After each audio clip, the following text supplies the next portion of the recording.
creating the world we're now living in. We are competing in. We are repeating in. We are believing in. It's time for us to shift our mind from best in the world to best for the world. Make decisions intentional, to take decisions intentional, making decisions intentional. Make decisions intentional, to take decisions intentional, making decisions intentional.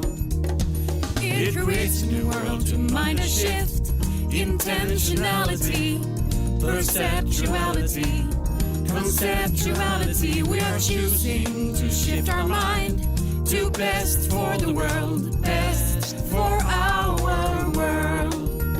Make decisions intentional, to take decisions intentional, making decisions intentional.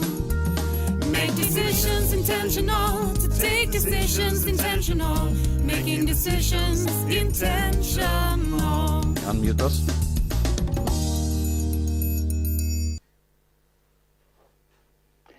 Welcome everybody here. I speak to you from Madagascar, and I welcome you very profoundly from my heart, from wherever you are and from wherever you are listening this conversation I will have today with Stellan Nordahl, who is in Sweden, Ilnova. And so I will bring something exotic from Madagascar, and we'll have, I think, a wonderful conversation, which will bring exotic ideas, I think. So, Stellan, Yes. are you there? Are you ready? Yeah, I'm here, and I'm so eager to have this conversation with you, Göran, because we haven't known each other for that long. I mean, it's approximately a month ago since we first met in a meeting with changemakers from around the world, and you came, and we realized there was something there that is of mutual interest, I guess. Yeah, clearly. Clearly, when I discover your website, I say, oh, those people are really interesting. So, the subject today, conversation that matters. And do you want to read the little text you made from what we discussed? And maybe we can start with that to make the people familiar with what we will talk about today. Yes, and I definitely can do that. I'm just thinking of where I have it, but I maybe you have it easier. Is it in the thread where we were talking about this, or where did we? In the file XLT. Okay. Then I know where it is. Okay, definitely. Then I can. Then I can read from that Easy file. to access. Yeah. Never mind. Here it is. Okay, so what we have written down, you and I, and we haven't prepared more than that, but what we have written down is that how do we create a reality by perception, assumptions, thoughts, and actions? How do we move our thoughts and how it influences the world and the impact on a global scale? Also, how to tune in on humanity and create the future by our set of beliefs. A new paradigm on societal level where we all impact the world. So that was what we have written. So yeah, wow, what a scope for a conversation. Fantastic. Yeah. And we'll talk about that. What do you want to start with? Do you have any idea about what we wrote and where you would want to start? Yeah, I'm very curious on what point in life. I mean, I have a point in life where I realized that the world is more than I was the story I was taught, and that the reality was broader. From in my life, that specific moment came when I was quite old. I was in my mid-30s, and have almost a revelation, I would say, when describing it today, when I realized that the future wasn't something I was supposed to be prepared to meet. It was something I created, and that is a whole. For me, it was a whole new setup not only perspective but perception.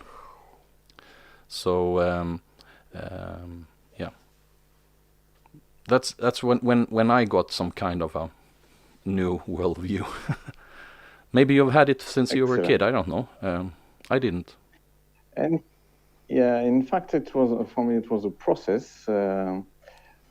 Really, during my study and during my young life, I was really interested about things about minds, sports also, but also mind things, and philosophy in school, and later sociology and psychology. And so I discover a lot of things on the way we are programmed to think certain things and to function as quite automatic on an automatic level on many subjects on our lives without questioning them. So I had the chance to see that from a broader perspective. And the turning point really is when my first meditation retreats, when after 10 days of silence and meditating, I experienced what is called in the Vipassana tradition Nibbana. It's a state where everything dissolves. All your perceptions of anything dissolve, even your body and everything. And on the way to experience that, you experience that your body is vibration. At the beginning, just big vibration like the heart beating, and slowly you discover more subtle and subtle level of vibration until you experience this type of this state, which is underlying everything that exists, which is just pure existence. But there is nothing that exists, just a propriety to exist. So there is just observation which stay there. So I just realized that everything was vibration, everything has a frequency, and that when you change your frequency, really the perception you have about your body or about the world is changing.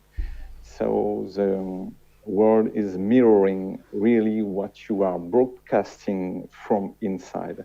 And it's a turning point, really a revolution where the world is not only outside, but it's come from inside, and the world is reflecting what is occurring inside of ourselves. And that's really the topic of today. Yeah, and if that is from my own experience, this is probably a right description of what I experienced. My experiences told me that my perception created reality. So conversations from my point of view is not just words. It's how you show up to the world. It's the intents you set. It's the also the conversation is two, at least in two ways. Probably more ways than definitely more than one way. A conversation is like a conversation but in relation to different aspects of this reality, and you mention it as frequencies. I believe that is one way of putting it, and another way of putting it is that it's all interconnected in some sense, which means that we can't separate ourselves from the world or reality. What I've come to see is that my previous way of looking at the world was more or less that I was an observer only, which means that I couldn't influence the reality more than adjusting to the circumstances. So I was more or less a victim under those circumstances.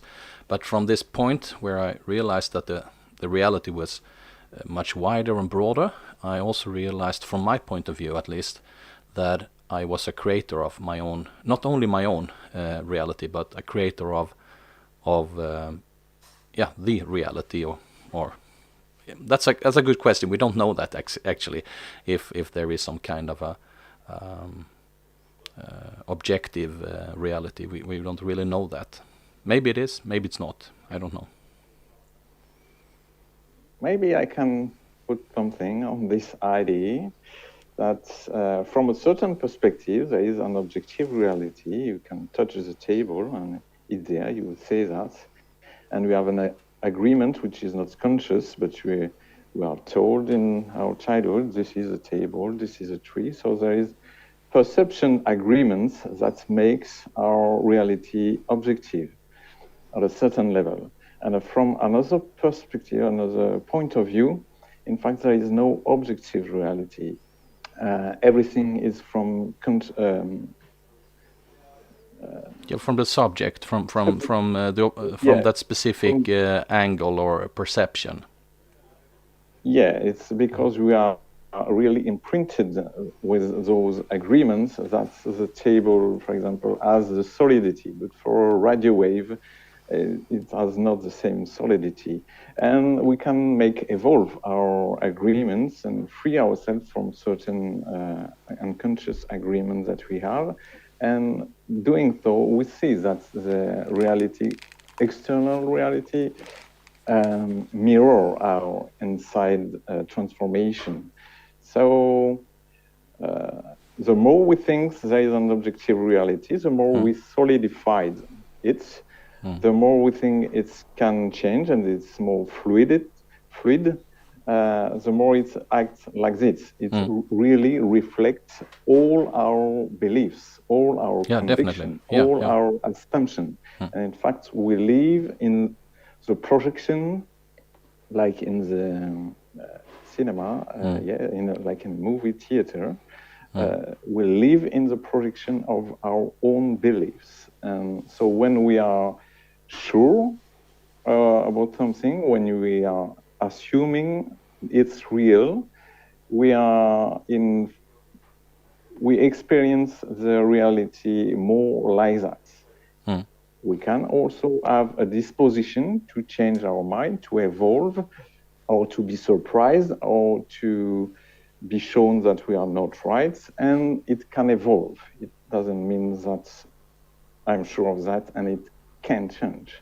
Yeah, I have some disposal to change it, but certain people say it's like that. It can change. It's impossible. And when you are in the impossibility, so you are in the impossibility. When it becomes possible. Yeah, definitely. I actually was in a conversation with a guy yesterday about how we denominate stuff. When we say that something is impossible, we actually open up the potential for it to be possible, and that's also interesting because that means that then it's in the realm of possible. As soon as you denominate something, you give it a name, you also acknowledge it. So saying that something is impossible, yes, maybe it is for now, but at some point you also open up the potential for it to be possible, which in itself is super interesting actually, because I truly believe what you say, that if I denominate it and give it a name for it being impossible, it will end up, at least for me, from my own perspective, but from a wider perception or perspective, one could say that you have opened up the possibilities by saying it's impossible also. Yeah, in fact, it's always at disposal. It's always... And here I have to introduce an idea. There is not, in fact, one reality, this famous objective reality. When we change the article at the beginning of the sentence, the reality, by the realities, many realities, not one reality, but infinite possibility of realities that are real. But do I tune with this one or this one or this one? This version of myself, this version of you or of the neighbors or anybody I can engage with or I can know about, do I tune with his current, with my definition, my old definition of this person, for example, or can I move to a new definition and be tuned in another version of this person? Yeah, so definitely. Everything is at disposal, but I am ready to receive the better version. Yeah, definitely. And also, when not only looking on myself, when I look at you, I would say that the greatest gift I can give another person is to see that person under other circumstances. I mean, to put someone, imagine someone in a maybe a better position, or in a yeah, whatever it is. I would say that's the biggest gift you can give to another person, to imagine them in a new context, more or less. Yeah, and not any new context, but when you know what the person wants, then you can really cultivate the picture, the image in your mind of that person in that situation. And in fact, you help the people doing exactly that, because you help them to connect with this version of the reality. And really, you can make a lot just with the mind, and you can do that from an individual level, but you can do that for a global level. When you see the future as bright, you connect all the humanity with this brightness. When you see the future as dark, you also connect. It doesn't mean everybody will live in your darkness, but in your own universe, from your own center of perception, you bring everybody in your darkness. And it doesn't mean there are no other reality where I, for example, bring all the people in the light I can connect with, I can tune in. Yeah, and also being able to I mean, we have this theme for the whole Best for the World broadcast, being the change. And being, I would say, is also like when you look at things. As you say, Jerome, when you use warm eyes or light or eyes or whatever we call it. Warm eyes is something I often use as a terminology. When I look at something with love instead of fear, if I look at it with empathy over sympathy, if I look at it from again some kind of another, maybe a more a better context for that individual, or for that it could be actually not only persons, it could also be context in under new circumstances. So, I don't know exactly how to phrase it, but yeah, for example, you think about climate, and you can see climate as degrading and being a mess for everybody, or you can totally tune in a better version of planet Earth and humanity. And it's not people, it's more things, it's more situation, it's more circumstances. Yeah, it's actually conversations in itself. Yeah, it's actually the conversation in themselves, the dialogues, and also the when you use climate, I'm thinking of conversation climate. How do we interact? How do we speak of ourselves and others? How do we have been talking about looking at others and looking at ourselves, and also phrasing and maybe rephrasing, so we don't get stuck. I met a kid a couple of years ago. He was very frustrated in the school he was in, because he couldn't leave the image of himself behind. He was stuck more or less in his previous versions of himself, as the ones, mostly the grown-ups around him, saw him from a certain angle, and always the same angle. They couldn't see his new developed skills or new developed version of himself, because he was stuck in a previous version of himself. Yeah, and if you buy, we say, pay attention. So we buy in each and every moment, we buy a version.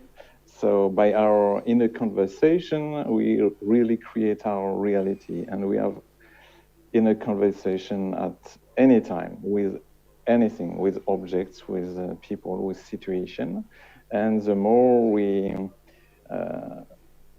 make them evolve, those inner conversation, in a way that we would prefer the external world to manifest, the more we will tune to this version of the reality, and the more we will experience that. So the more we become fluid ourselves in the way we deal with our own thoughts, the more we can make change, the more we can be the change. So often people take the outside circumstances to make their thoughts and inner conversation, but the revolution means starting from the other point, changing the inner conversation and see the world reflecting what the transformation has occurred inside. Yeah. Yeah, I definitely see this actually happening over and over again, and also how, I mean, if I go back to before the point where I realized that the reality was a broader version than I was previously told, since that moment I've also been wondering how I could be blind for it. The blindfolded that I had was actually also beliefs. So that was also creating that reality, which is super interesting in itself, because at the same specific moment where I had this, we can call it revelation just to get it a name, but it was an insight. I often describe it as an insight that hit me here in solar plexus, like boom. It was really like the biggest insights that I've ever had in my life. And I was very furious and very angry when I realized that why didn't anyone tell me this? Why wasn't I taught this in school or somewhere during me growing up? Or I mean, I was maybe 35 or something, or 32, I don't know exactly, but in my mid-30s. And at the same time I realized I can't just be quiet here because and blame someone else, because then I do the same thing over again, blaming someone else. Why didn't you tell me? Why didn't you? And so on. So I realized at that specific moment also that this is what I need to do. This is what I need to, not only need, that's the wrong word. It wasn't based on the need itself. It was more based on, this is what I'm going to do. Just a fact. Yes, the clarity. Clarity. Yeah, clarity, definitely. A very profound clarity. So I would say it's actually from my perspective and perception today, I would say I needed some kind of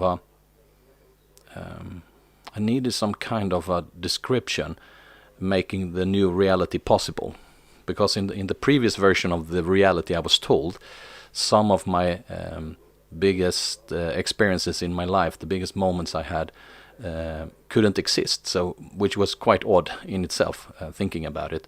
How come that we have created a worldview that is limiting experiences to what can be measured, for instance? And that's interesting in itself. Again, how could I be blind to it? And also, when I started to see this, I just that you started out to say that, then it's all around you, and it's popping up over and over again, and so I would say I experience this now on a daily basis, that reality is more than what can be measured, and it's probably more than I can experience also. So even my experience is limited already by default.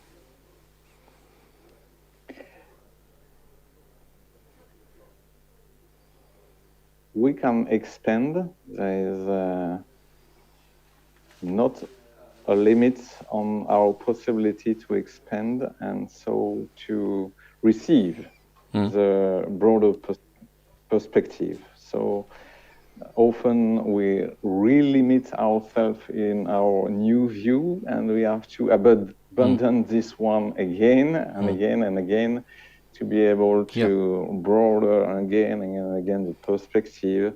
And for example, to recognize that you are the mirror of me, and I am the mirror of you, and so the definition of who I am is expanding to I am, which is more a we than a us, but I still continue to act as I am I, but this definition of the I is becoming larger and larger and larger and integrating more and more of what I was considering of the external reality, which was not me before. Yeah, there is no limit to our ability to integrate, but there is a pace. So, as you explain, you couldn't receive this clarity before because of beliefs, and as they evolve, at one point you are ready to receive some information and to do things with that, to embrace it, to the that's the way I will continue in this direction. And yeah, it's becoming a way to live the life because it's becoming more and more interesting, really, just to follow that. Yeah, and it's interesting at so many levels actually, because it's affecting us in our day-to-day life, both in a micro perspective. That I mean, how do I? What happens when I wake up, or what do I do during the day? What is my work? Do I go to school and stuff like that? People I meet. That's the micro version of the universe.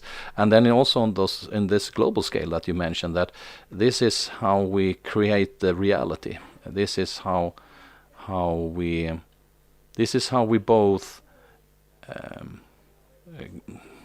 find ourselves in difficulties and solve it. And I mean, everything that is created by humans have been in the minds of people, and that's quite easy to understand.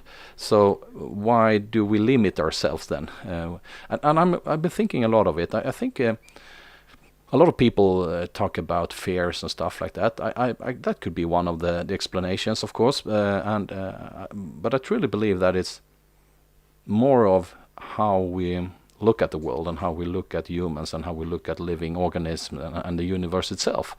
And what is often called metaphysics. I mean, what is possible and impossible in the realm of the worldview we believe is true.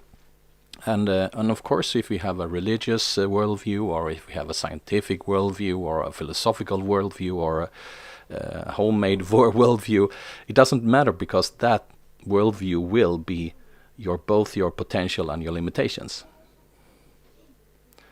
So, and that makes what you said previously it even more interesting to have a mindset which means what else can then unfold, or what else can be made, or what else can be possible. Because that opens up for never-ending process. Yeah, never-ending process. And the tricky thing is that, in fact, the more you think about something, the more it's solidifying, the more it's gaining momentum, and the more it will reflect as the external reality. And when I say external reality, it can be also inside your body. Your thoughts will manifest in your body toward health or illness. And so it's tricky, because the more you think in a direction, even if it's not good for you, the more you will experience that, and the more you will say, I'm right in my thinking.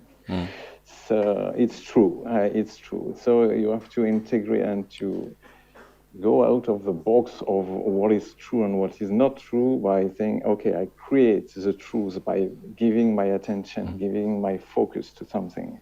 And so now I can choose to enlarge really the possibilities. There is no limit other than the limits I have been told, and I've believed that was true. So now I can expand and try to focus more in new direction, in new possibilities, and knowing that it will bring more and more momentum. It will solidify itself in new beliefs and so in new experiences. There was a scientist in the 70s, Lidloff was her name, who introduced a concept called the continuum concept, which more or less, if you describe it in a easy language, you could say that you get the set of beliefs more or less by the breast milk when you're in the first part of your life, and in the second part of your life you experience things that confess or cementize this belief system, and in the last part of your life you do everything to defend that belief system, and that's very interesting in itself. Again, when you start thinking of that means that this was super great when we had those indigenous people, that the elder were the wise guys, helping the new generations to come into the world and get a set of beliefs that was whole, and so on. But today I would say this could actually be a part of the problem, as maybe the wisest persons we have on the planet are the young people. They are still open for a bigger possibility and a bigger realm of reality. Yeah, and the process is like in the body, the old cells are disappearing at one point, and the new cells are coming new with a perspective which is less limited and accepting more newness and really ready for new things. You take the young people more ready for the technology, for example. They come with really a different vibration on different theme, and they are more open directly. They don't have to deconstruct the old narrative, but are more ready for the new one. But really, when you understand that your own narrative limits you, and it's only that limits you, and you are become more and more interesting to rewrite your own narrative, and it can change really profoundly and more quickly. It's an exponential curve, and so it's improving more and more. It doesn't mean there is no down, but up and down, up and down, up and down. But the general curve is up. It's bring well-being, and it's bring everything you prefer, and it's bring for other a better version of the world you have identified as the best for the world. Wow. That was very beautiful. Maybe that should be the last words of our conversations right now, because that was so beautiful put, Jerome. And I'm very glad I could be your guest in this conversation that matters. So maybe we should round this session up. What do you say? I believe that was a very beautiful ending. And thank you. Thank you very much, Jerome. This has been a pleasure to be your guest in the Conversations That Matters. And shall we say goodbye to the audience, and hopefully maybe meet up again in a coming conversation? I don't know exactly, but I would like also to invite you to another concept called radio intentional decisions, and we could do a even deeper conversation there with no time limits, because we actually have a time limit today. There are new people coming into the studio and so on. So thank you very much for this conversation, Jerome. Thank you to have discussed with me. It was a great pleasure, and I'm looking forward to do that again. I think in the next session, and I will be pleased to have other occasion to go deeper with you. Definitely. Take care. Bye. Bye. Bye to everybody. Bye everybody.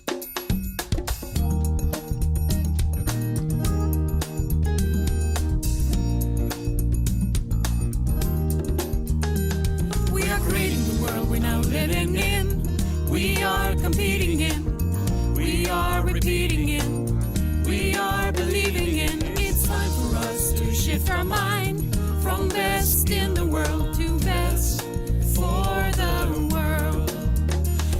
decisions intentional, to take decisions intentional, making decisions intentional. Make decisions intentional, to take decisions intentional, making decisions intentional.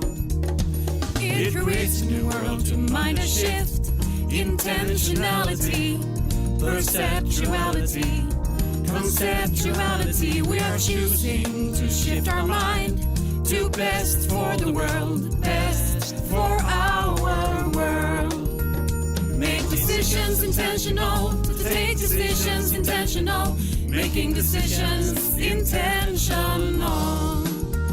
Make decisions intentional, to take decisions intentional, making decisions intentional.